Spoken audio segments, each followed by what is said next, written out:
He once shouted, "I don't owe you or your child anything." 2 years later, he found 3 little girls with his eyes, and realized he'd been wrong about everything. The rain fell in steady sheets against the tall windows of James Holt's penthouse, the sound mingling with the quiet hum of the city far below. Inside, the air was tense, thick with words that had already been spoken but could not be taken back. Lana stood near the door, her hands trembling as she tried to steady herself, her eyes glistening but defiant. James stood across the room, tall, sharp-featured, his expression set in stone.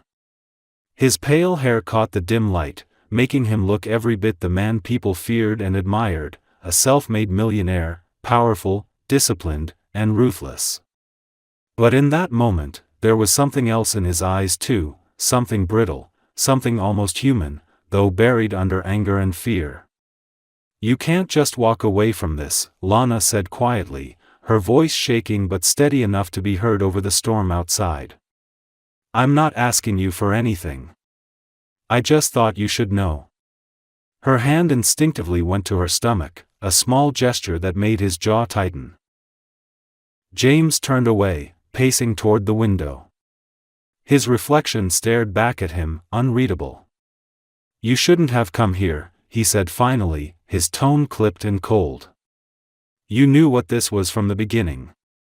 You knew I wasn't the kind of man who could give you what you wanted." Lana's lips parted, but no sound came out. She wanted to tell him that she hadn't wanted anything from him, that what they had shared had been real, even if only for a short time. Instead, she took a breath and said, "This isn't about what I want, James. This is about what's right." He turned sharply, his blue eyes hard as glass. "Right?" he repeated, almost laughing. "You think it's right to throw this at me now? To ruin everything I've worked for? You know what my life is, Lana. I can't have this. Not now. Not ever." She took a step forward, tears breaking through her restraint. "It's not about your career or your reputation. This is a life, James. Our life." The silence that followed was suffocating. He stared at her for a long moment, then said the words that would haunt him for years. "I don't owe you or your child anything." The room went still. The sound of the rain seemed to stop, as if the world itself was holding its breath. Lana looked at him, the color draining from her face. She didn't scream or argue. Instead, she straightened her shoulders and whispered, "You'll regret this someday." Then she turned, opened the door, and left. He didn't follow. He stood there, listening to the echo of her footsteps fade down the hallway, and tried to convince himself that he had done the right thing. He told himself that love was a distraction, that weakness had no place in the life he had built. He told himself that cutting her out was necessary. Yet even as he repeated those lies, a small, unfamiliar ache began to spread in his chest. That night, he poured himself a drink and stood by the window, watching the lights of the city flicker below. He thought of her laugh, the way she used to look at him as if she could see past the layers of steel and ambition he had wrapped around himself. He told himself it didn't matter. That it was over. That she would move on.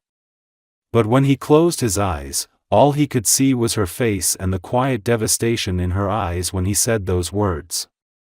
The image followed him into his dreams, where it twisted into something crueler, something that made him wake in the middle of the night, gasping for air. He told himself he'd forget. He didn't. Weeks passed, then months. He buried himself in work, taking on new projects, flying across countries, signing contracts worth millions. Outwardly, he was thriving. But inside, something in him had gone numb. The laughter at his success dinners sounded distant, meaningless. His penthouse, once a symbol of achievement, now felt like an empty box echoing with silence. Sometimes, late at night, he would imagine what might have been if he had said something different, if he had stopped her that night and told her to stay. He'd picture her smile, her voice, the way her hands would have touched his face gently when he let his guard down. Then he would remind himself that such thoughts were useless. One morning, months later, his secretary walked into his office holding a stack of papers and mentioned casually that she had seen Lana's name in a local charity listing. He didn't ask for details, but something inside him twisted painfully. He wanted to ask, but he couldn't. Instead, he nodded curtly and went back to his meeting, but his hands shook when he signed the next contract. That night, he drank more than usual. The next morning, he couldn't remember how he'd gotten home. Meanwhile, miles away, Lana stood in a small apartment surrounded by 3 cribs, humming softly to the tiny newborn girls sleeping side by side. She looked tired but peaceful, her heart full of something stronger than bitterness, resolve. Each baby was perfect, each one a reminder of what she had lost and what she had gained. As she watched their chests rise and fall, she whispered, "You'll never feel unwanted. Not while I'm here." The storm outside had passed, leaving the world washed clean, and though her tears still came quietly, she finally allowed herself to smile. Back in the city, James couldn't sleep. The silence of his home pressed against him like a weight. Every success felt hollow, every deal meaningless. He had told himself he owed nothing to her or to the child she carried, but the truth clawed at him in the dark. Somewhere out there was something that should have been his, a piece of himself he had thrown away. He didn't know it yet, but that one night, those cruel words, would follow him for years, until he was finally forced to face what he had done and the love he had turned away. 2 years earlier, when Lana had left the city, she had carried nothing but a suitcase, a few baby clothes, and the strength she didn't know she possessed. The world outside James's apartment had been merciless: cold streets, endless job rejections, and nights filled with fear and exhaustion, but she survived, not for herself, but for the 3 small lives that depended on her. When the twins were born, the nurses gasped at how identical they were: 3 tiny girls with soft blonde hair, pale lashes, and blue eyes so bright they seemed to hold the sky inside them. Claire, Emma, and Lily. The names had come to her instinctively, as though whispered by something greater than her own broken heart. She raised them alone in a small coastal town far from the city, where nobody knew her name or her story.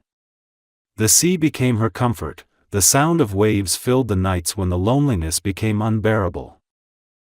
The first months were a blur of sleepless nights and endless crying. Lana worked from home, creating handmade jewelry that she sold online. Every coin she earned went toward formula, diapers, and rent.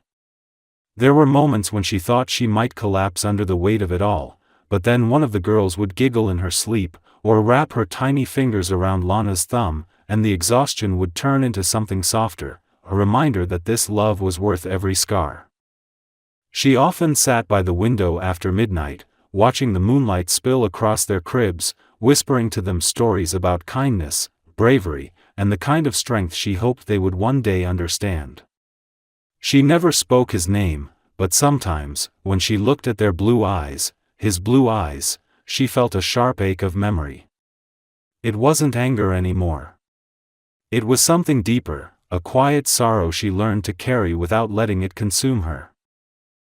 In that time, James was living a different kind of loneliness. His life was polished and perfect on the surface. He had become the youngest CEO in his company's history, featured in magazines and invited to galas where people called him brilliant and fearless. Yet when the nights came, when the noise of the world faded and he was left with silence, regret began to seep through the cracks of his composure. He told himself he had done what was necessary, that he had avoided a scandal, protected his image, kept his empire intact. But sometimes, in the reflection of his glass of whiskey, he saw her face, the way her eyes had darkened when he shouted those cruel words, the way her voice trembled when she said he'd regret it. He tried to push it away, drowning himself in meetings, charity dinners, and empty relationships that ended before they began. Every woman he met reminded him of what he had destroyed, and every morning, he woke feeling older, emptier, and further from the man he thought he was. Meanwhile, Lana's daughters were growing fast. By the time they turned 2, their laughter filled the small apartment with life. They ran through the rooms barefoot, their little hands sticky with fruit and paint, their voices blending into a melody that made every sacrifice worth it.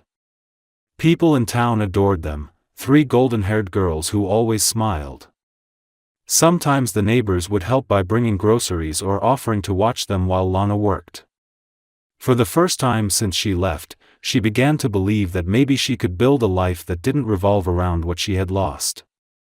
Yet late at night, when the world grew quiet and the girls slept beside her, she would catch herself wondering if James ever thought about them.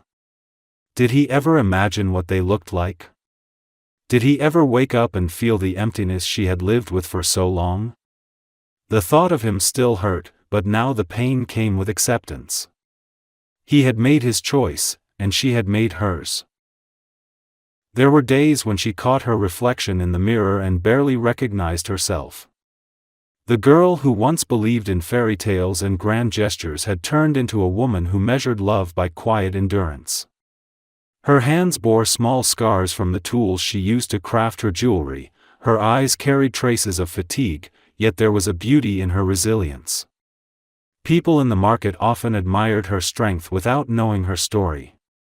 When men tried to flirt, she smiled politely and walked away. Her heart was no longer open to anything that might break it again. Her entire world revolved around the 3 little girls who called her mommy and trusted her completely. James, on the other hand, had started to lose control of the perfect life he had built. His company was still powerful, but his passion for it had begun to fade. His board of directors noticed the change, his detachment, his coldness even for business. He showed up to meetings late, sometimes distracted, his mind elsewhere. He had begun to drink more, not in celebration as before, but in silence. His friends noticed but said nothing. His assistant, a quiet woman who had worked with him for years, once caught him staring out the window for nearly an hour, lost in thought. When she finally asked what he was thinking about, he said only, "Nothing that matters anymore." She didn't press him further, but she knew something in him had broken long ago and had never healed. One evening, after another meaningless business dinner, James returned home to his empty apartment. He removed his tie, poured a drink, and sat on the edge of his bed. The city lights glowed faintly through the glass wall behind him. He opened the drawer of his nightstand and took out a small photo, one he had kept hidden for years. It was a picture of Lana, taken during one of their rare weekends away. She was laughing, sunlight caught in her hair, her eyes bright and alive.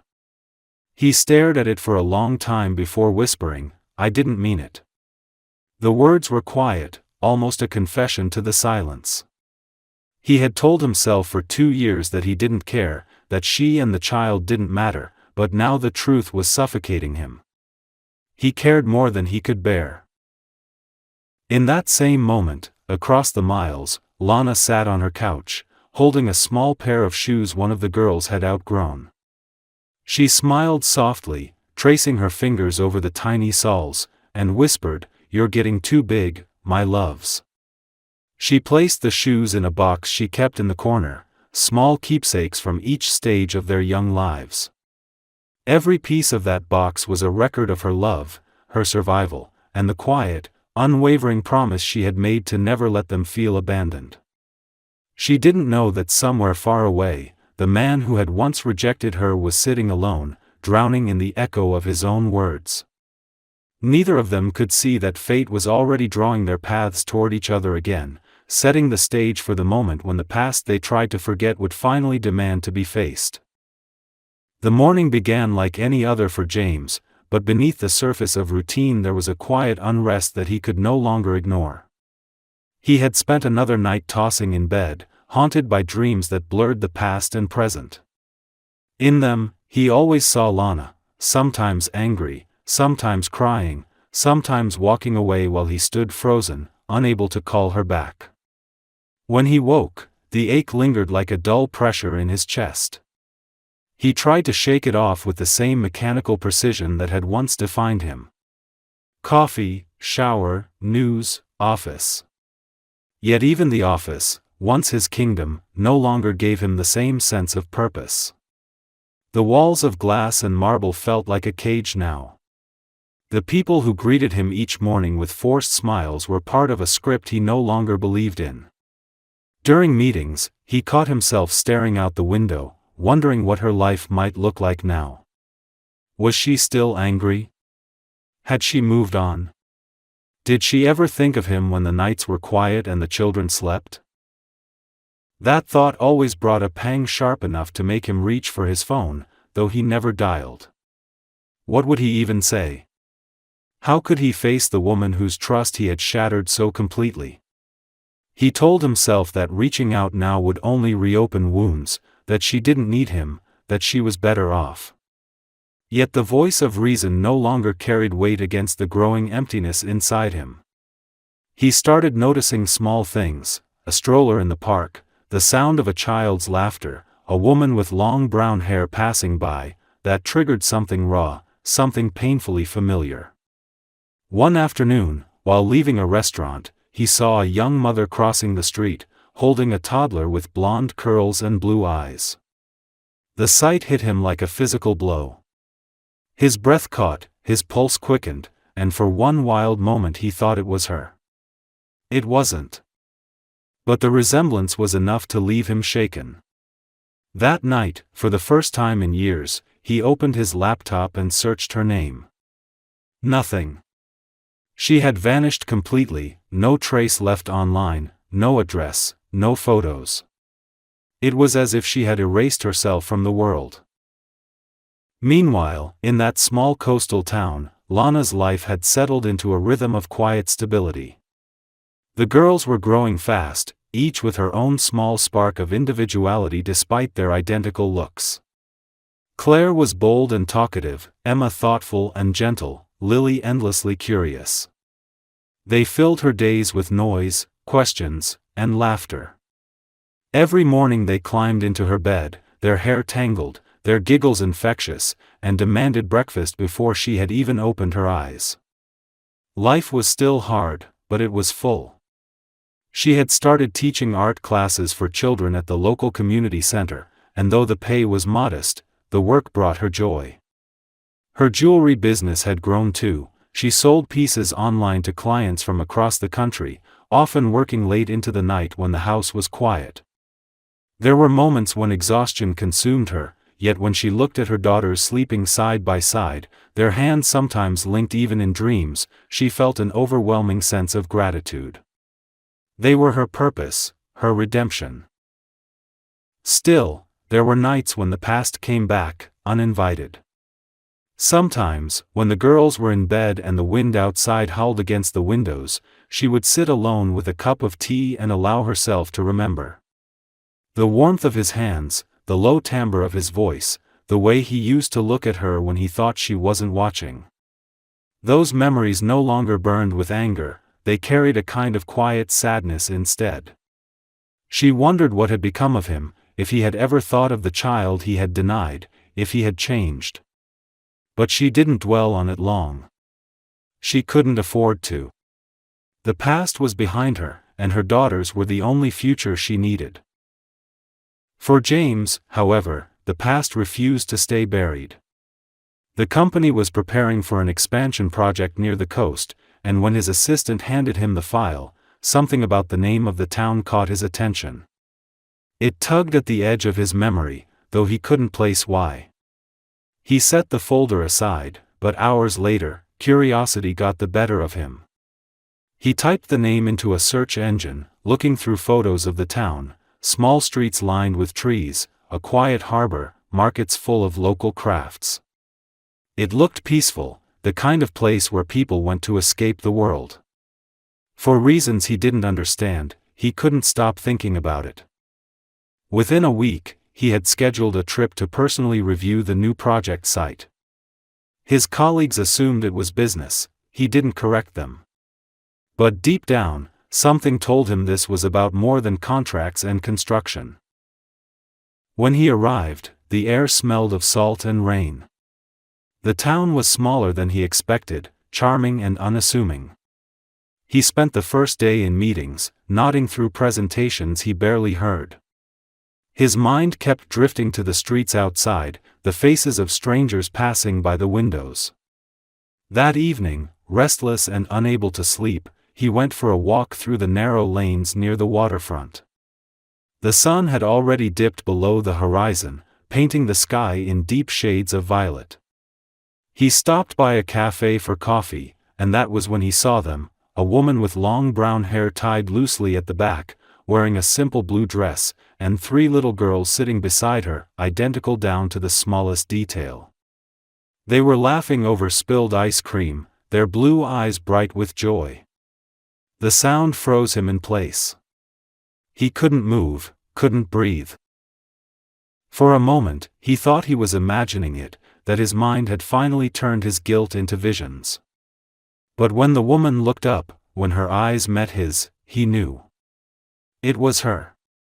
Time collapsed. The noise of the world disappeared. Lana.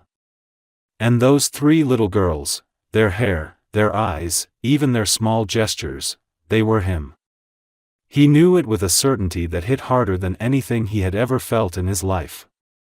His heart pounded as she gathered napkins, laughing softly, unaware of his stare.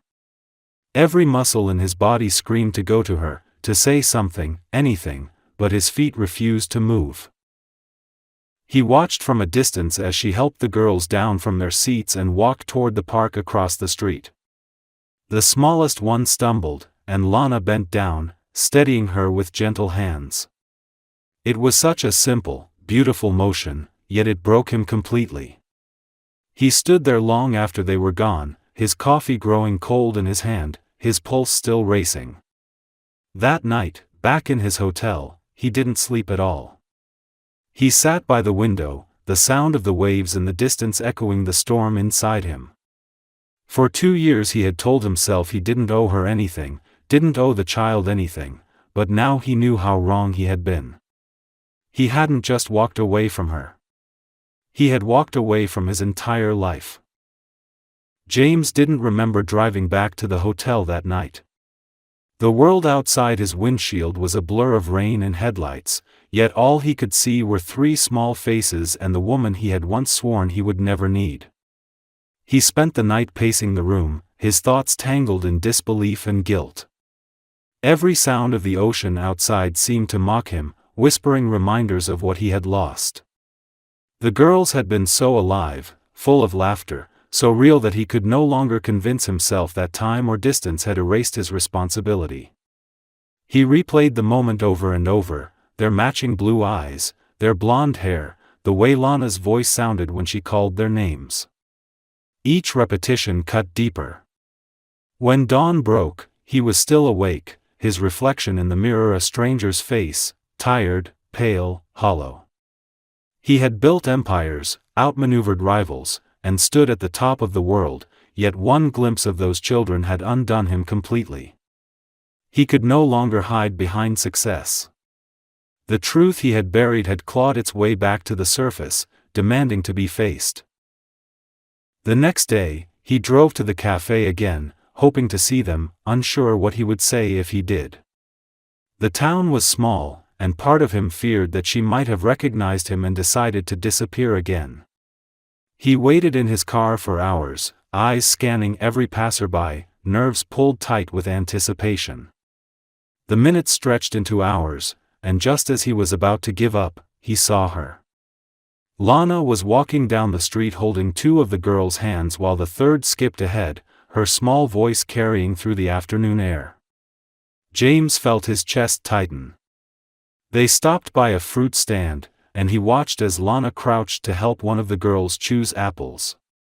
The sight was so ordinary, so intimate, that it felt almost sacred. He got out of the car before he could second-guess himself, his pulse hammering in his ears. When he called her name, it came out softer than he expected, almost a whisper. She froze mid-motion, her back still turned, and for a moment he thought she might pretend not to hear. Then she turned. The air between them seemed to vanish. Her eyes widened, and the color drained from her face.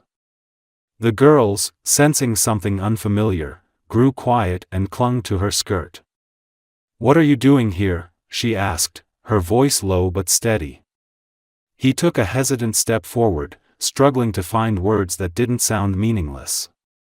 "I came for business," he said, his throat dry, but when I saw you," he stopped. There was no way to finish that sentence that wouldn't sound hollow. Lana shook her head slowly, disbelief written across her face. "You saw me," she repeated quietly, her tone carrying both confusion and pain. "After everything, after those words, you have the nerve to say that like it means something?"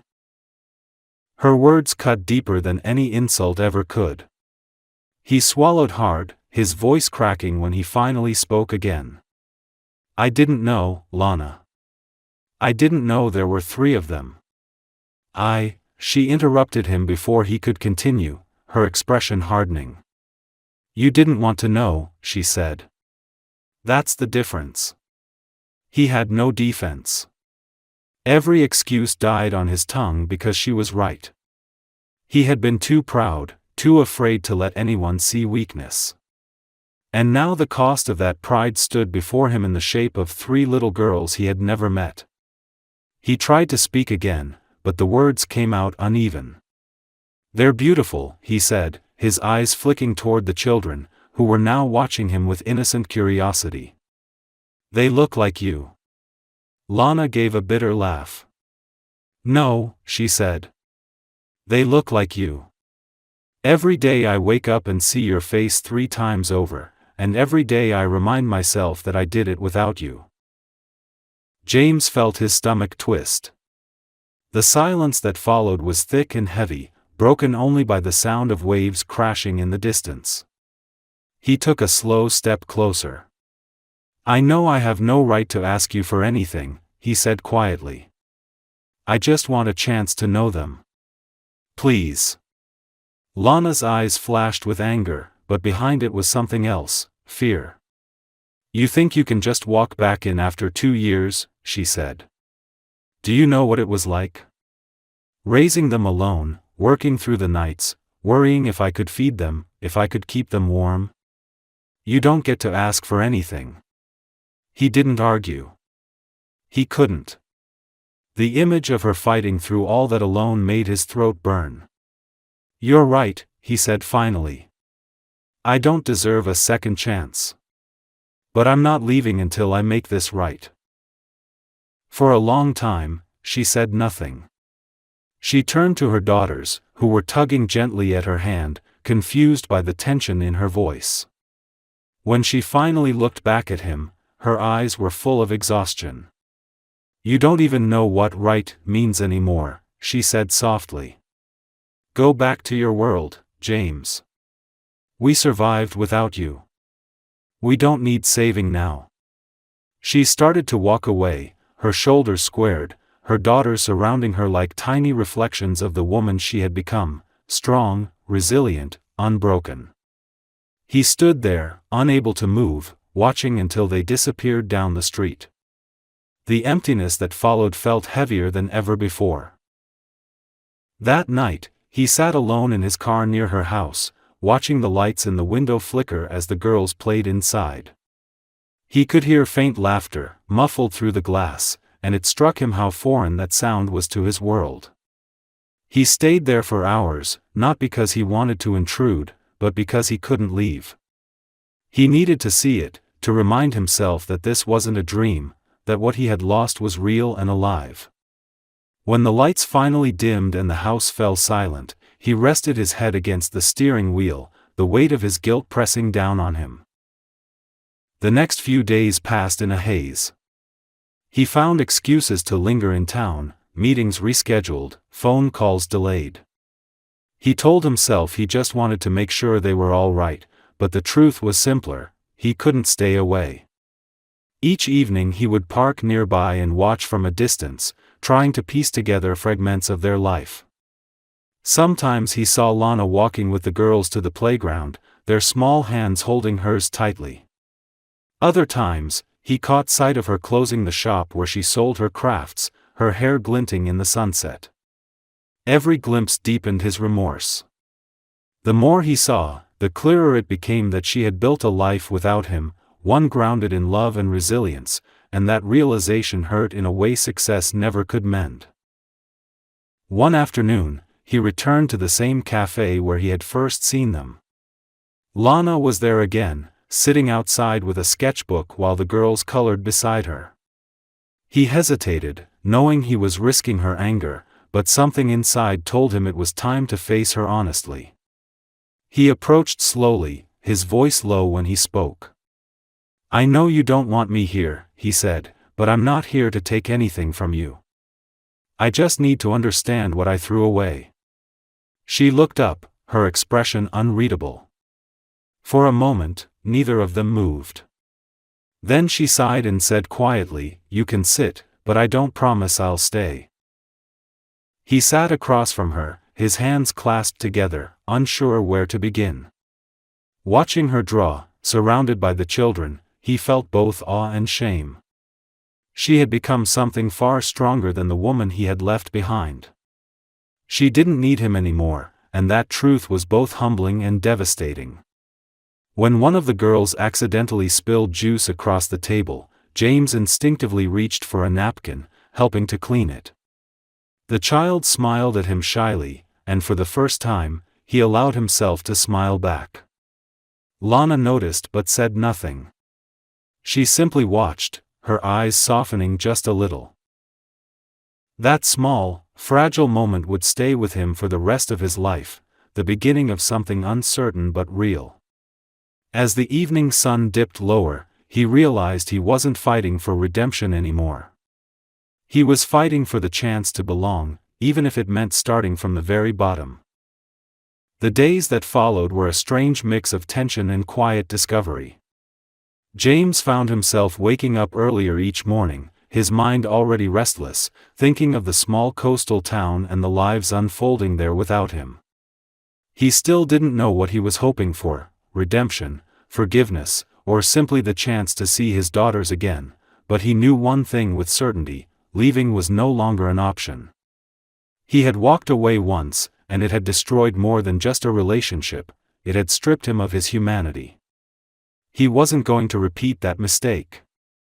Each evening, he drove to the cafe or the park, and though he never imposed himself on Lana, he remained near, quietly waiting for the chance to prove he could be more than the man who once abandoned her. Sometimes she ignored him completely, her walls high and unyielding, but other times she allowed him to sit nearby, pretending not to notice when the girls smiled and waved at him. Those small gestures, innocent and spontaneous, were the only warmth he had felt in years. Gradually, something began to shift. One afternoon, Lana needed help carrying groceries to her car, and before she could protest, James stepped forward to assist her. The simple act broke an invisible barrier. He followed her home, helping unload the bags while the girls ran circles around them, giggling. The house was small but filled with light, the walls adorned with drawings and little crafts the girls had made. It smelled like lavender and cookies, a soft domestic chaos that felt worlds away from the sterile perfection of his penthouse. When Lana noticed him looking around, she crossed her arms and said quietly, "Don't get too comfortable. This is their world, not yours." Her tone wasn't cruel, just defensive, and he nodded, accepting the boundary. Still, as he watched her laugh when one of the girls dropped a toy and another tried to help, he couldn't help but feel that this simple, messy, beautiful life, was everything he had ever wanted without knowing it.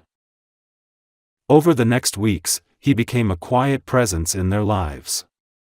He started small, bringing the girls coloring books, helping fix the broken steps on the porch, or repairing the leaky faucet in the kitchen.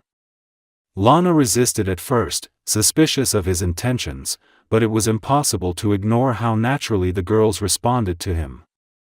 They began calling him Mr. J, their mispronounced version of his name, and he didn't correct them. The first time he heard it, something inside him cracked open. He spent evenings telling them stories about faraway places and teaching them how to skip stones on the beach.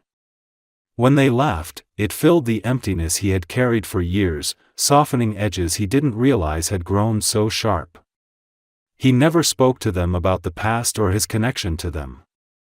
He wanted them to see him for who he was now, not the man he used to be. Lana watched all of this from a distance, torn between fear and reluctant admiration. Every instinct told her to protect her daughters, to shield them from another heartbreak, yet she couldn't deny that James was different. There was no arrogance in him anymore, no trace of the man who once valued power over people. He showed up without expectation, worked without complaint, and listened without defending himself. When she was exhausted, he would quietly take over dinner or read to the girls so she could rest. One evening, as she stood by the doorway watching him kneel on the floor with 3 identical girls clinging to his arms, she felt an unfamiliar ache in her chest, something between grief and hope. She turned away before he could see the tears gathering in her eyes. For James, every day with them was a lesson in humility. He had spent years surrounded by people who obeyed him, who feared disappointing him, yet here, in this small house, 3 little girls told him exactly what they thought. They corrected his storytelling, laughed when he burned pancakes, and scolded him when he forgot to wash his hands before dinner. He found himself laughing too, real laughter that reached his eyes. He hadn't realized how empty his world had been until now. Sometimes, late at night, when he returned to his hotel, he would sit in silence, replaying the day in his mind, the sound of their voices echoing like music. He wanted to tell Lana the truth, to claim his daughters, but something held him back. He knew that truth, if spoken too soon, might shatter the fragile peace that had begun to grow between them.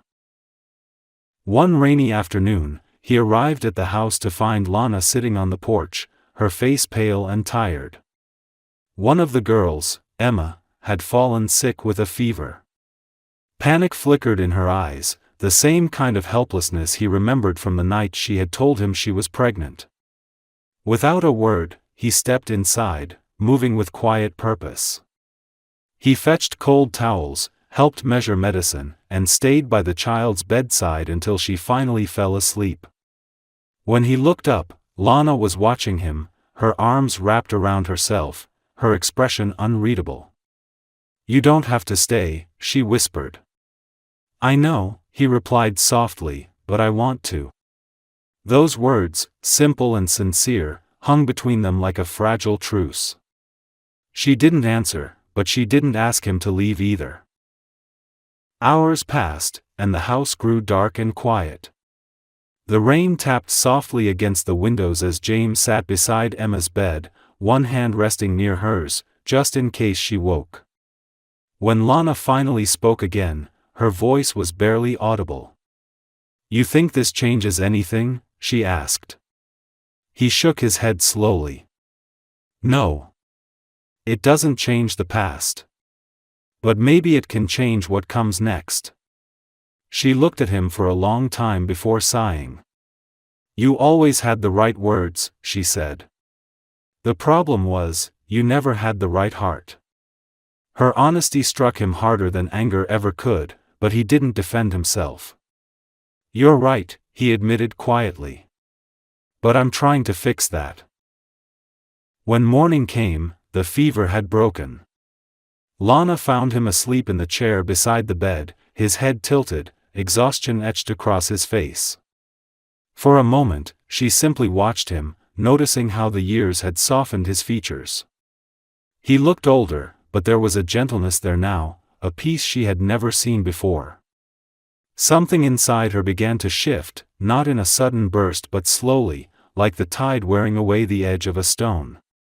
Later that day, as the girls played outside, she brought him a cup of coffee. He took it with a quiet thank you, their fingers brushing for the first time in years. Neither of them spoke about what had happened, but both felt it, the first fragile thread of trust being woven between them again. In the following days, James became part of their rhythm. He learned how to braid hair, though his clumsy attempts made the girls laugh until they cried. He repaired the old swing in the yard and taught them how to plant flowers in the garden. Every moment with them healed something he hadn't realized was broken. Lana still kept her distance emotionally, but she no longer flinched when he was near. At night, when he drove back to the hotel, he thought of her sitting by the window, the glow of lamplight on her hair, and he felt something he hadn't felt in years, a quiet, stubborn hope. He knew the road ahead would be long, that forgiveness wouldn't come easily, but he also knew he wasn't leaving. For the first time in his life, he was where he belonged, and he was ready to fight for it, no matter how long it took. The days began to blur into a rhythm that felt almost natural, though neither James nor Lana quite knew what to call it. He came by most mornings now, always with some small reason to be there, a bag of groceries, a repair that needed finishing, or simply to walk the girls to the park before work. Each time, Lana told herself she would set boundaries, that she wouldn't let him blend into their lives so easily, yet every time he appeared at the door, the words caught in her throat. The girls adored him without question. They ran to him the moment they saw his car, shouting his name and tugging at his hands, eager to tell him about their day. He had become part of their small world so quietly that even she had to admit it was no longer possible to imagine their days without him. What unsettled her most was not his presence, but the way it no longer hurt to see him. The bitterness that had once defined her feelings toward him had slowly been replaced by something softer, something dangerous. She could no longer deny that the man who stood in her kitchen making breakfast for their daughters was not the same man who had once thrown her out of his life. For James, the change felt like redemption, though he never dared to call it that. Every moment spent with them was a chance to rewrite the story he had destroyed 2 years before. He didn't speak about the past because he knew no apology could erase it, but he let his actions speak for him. He fixed broken things without being asked, stayed up late helping with the girls' art projects, and always made sure Lana had time to rest. Sometimes, when the girls were asleep, he lingered just long enough to see her exhale, her shoulders finally relaxing after a long day. In those quiet moments, when the world outside was still, he found himself wondering if there might one day be room for forgiveness. Yet he was careful not to push. She had built a life without him, and if all he could do was stand beside her now and share its weight, that was enough. The first real crack in her resistance appeared one afternoon when a storm rolled in unexpectedly. The girls were frightened by the thunder, clinging to her legs as the lights flickered. Without thinking, she called James. He arrived within minutes, drenched from the rain, and scooped up the crying children as if it were the most natural thing in the world. He comforted them with a calm she hadn't expected, whispering stories and holding them close until the storm quieted. When the power went out completely, the 5 of them sat together by candlelight, the faint orange glow flickering across their faces. The girls fell asleep one by one, curled up in blankets, while Lana and James sat across from each other in silence. The sound of rain tapping on the windows filled the room, soft and steady. For the first time since that night years ago, she looked at him without seeing the man who had broken her. She saw instead the man who had come back and stayed. When the lights returned hours later, she noticed that his shirt was still damp, that his hands were trembling slightly from the cold. Without a word, she stood, disappeared into the bedroom, and returned with a dry sweater. "You'll get sick," she said, handing it to him. He took it, their fingers brushing briefly, and for a moment, they both froze. There was a weight in that small contact, an unspoken recognition of everything they had once shared and everything they had lost. He looked at her with eyes that were softer now, humble, and full of quiet gratitude. "Thank you," he said simply. It wasn't just for the sweater, and she knew it. She nodded, turning away before he could see the emotion rising in her eyes. That night marked a turning point neither of them spoke about but both felt deeply. The air between them changed, still fragile, still uncertain, but no longer poisoned by anger. Days passed, and the tension that had once filled every glance began to ease. James started staying longer, helping with dinner, playing with the girls until bedtime. Sometimes, when they sat together at the table after the children had gone to sleep, conversation would drift from light jokes to quieter things, memories, regrets, dreams they had once had and abandoned. He told her about his business troubles, how he had lost his focus, how everything he once thought mattered had turned to dust. She listened, not out of pity but because she wanted to understand. For the first time, he wasn't talking to impress her, he was talking because he needed her to see him for who he was now, stripped of pride. One evening, as twilight painted the sky in shades of blue and gold, Lana caught him sitting on the porch, watching the girls chase fireflies. She joined him, sitting quietly beside him without speaking. The air smelled of salt and summer grass, the sound of the sea humming softly in the distance. "They love you," she said finally, her tone calm, almost contemplative. "You've made it hard for them to imagine life without you." He turned to her, his expression serious. "Do you want me to leave?" he asked. The question hung heavy in the air. She looked at him, searching his face, and saw the sincerity there, the man waiting for her to decide his fate. "I don't know," she admitted quietly. "You hurt me in ways I can't forget. But when I see them laugh with you, when I see you with them, I don't know what to do with that." He didn't answer right away.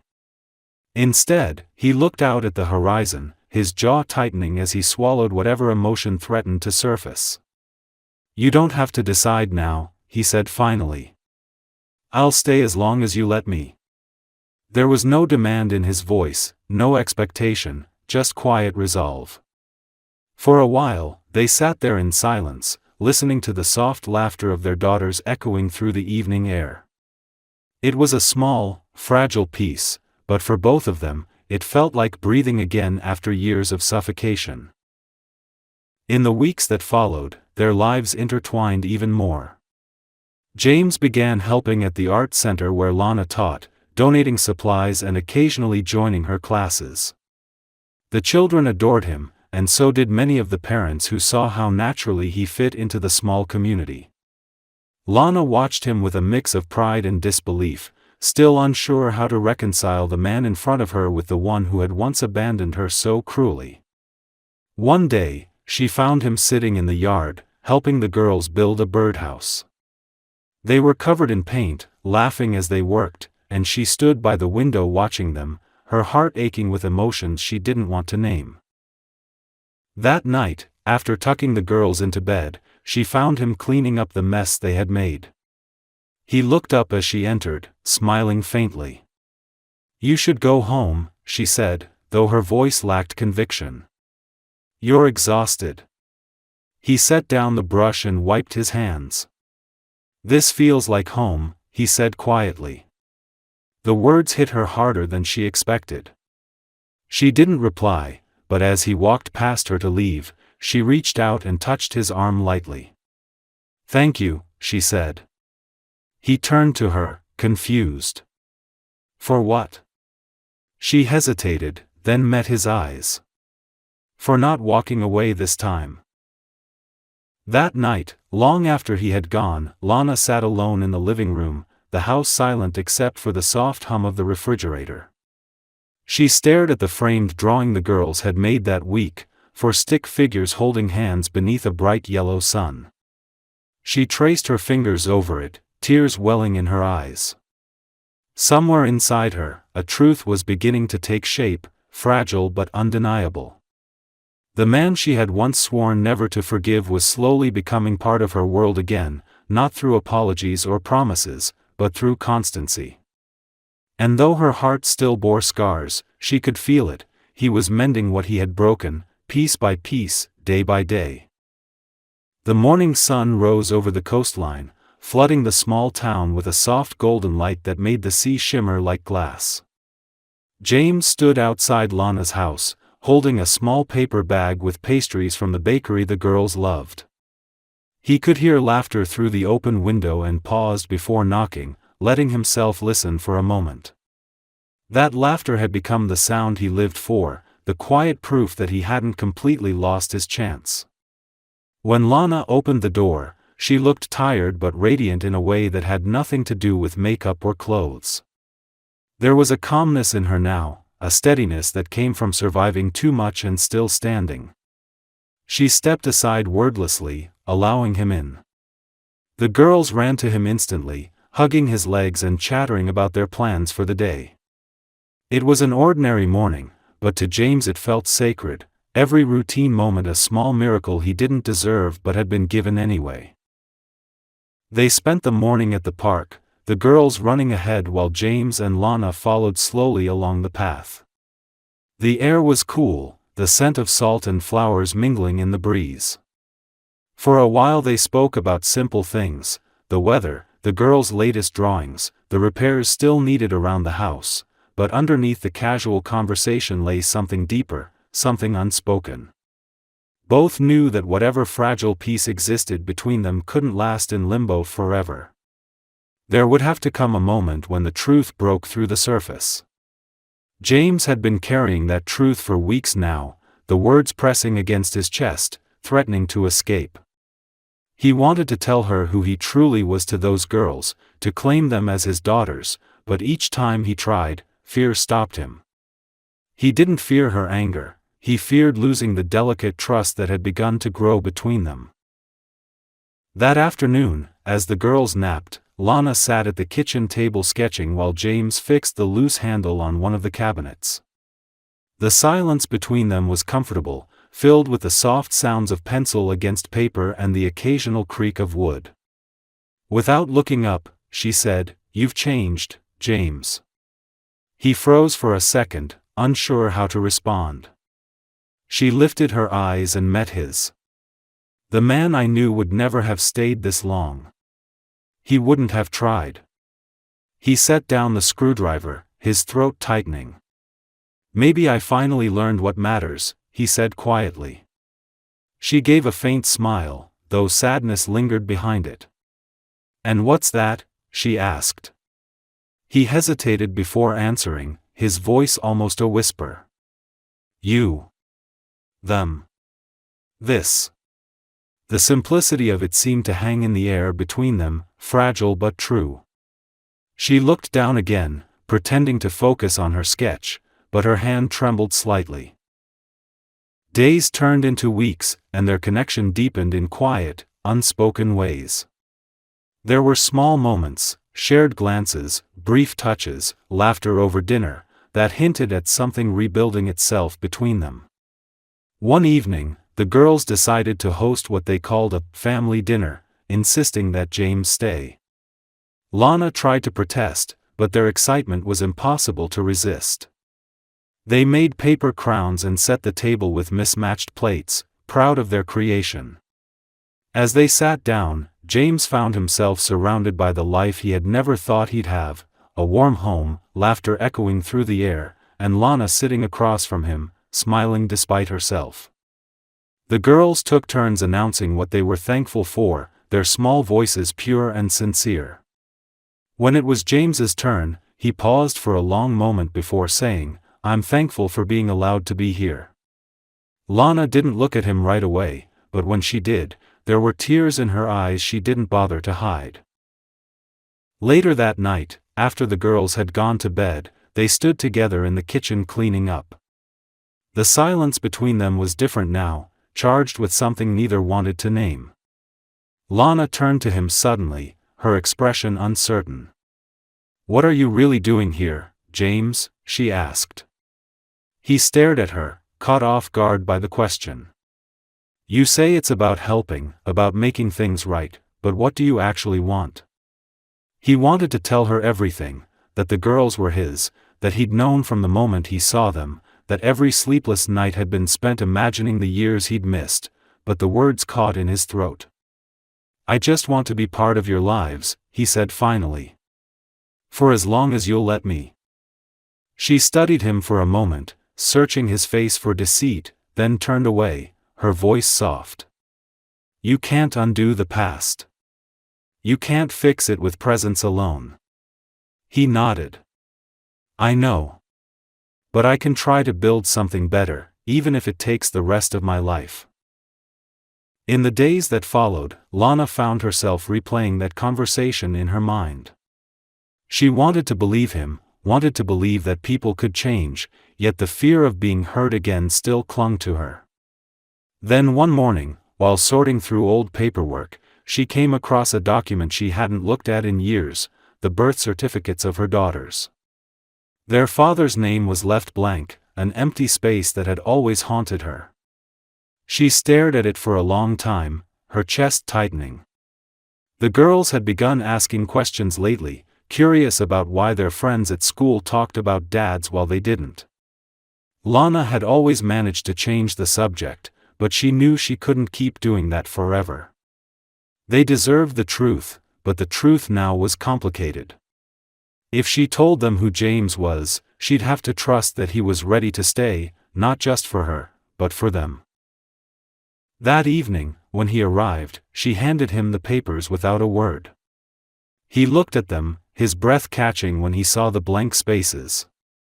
"You were supposed to be there," she said quietly. "Your name should have been the first thing written." He looked up, pain flickering across his face. "I know," he said. "I can't change that, but I'll spend the rest of my life earning the right to be there."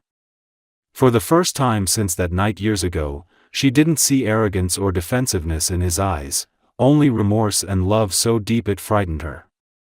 She sat down, her voice breaking slightly. "I don't know how to forgive you," she admitted. "Every time I try, the memory of what you said comes back." He sat across from her, his hands clasped tightly. "Then don't forgive me yet," he said. "Just let me keep showing you that I mean it." The following weekend, Lana fell ill for the first time in months. The stress of work and the endless responsibilities had finally caught up with her.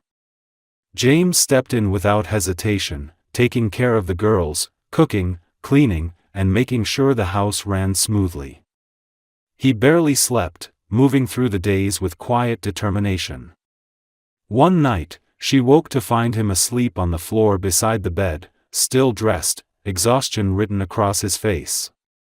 For a long time, she simply watched him, realizing that this man, the one who had once shattered her heart, was now the reason she felt safe. The realization terrified her, yet it also brought a kind of peace she hadn't known in years. When she recovered, she found him outside with the girls, teaching them how to fly kites.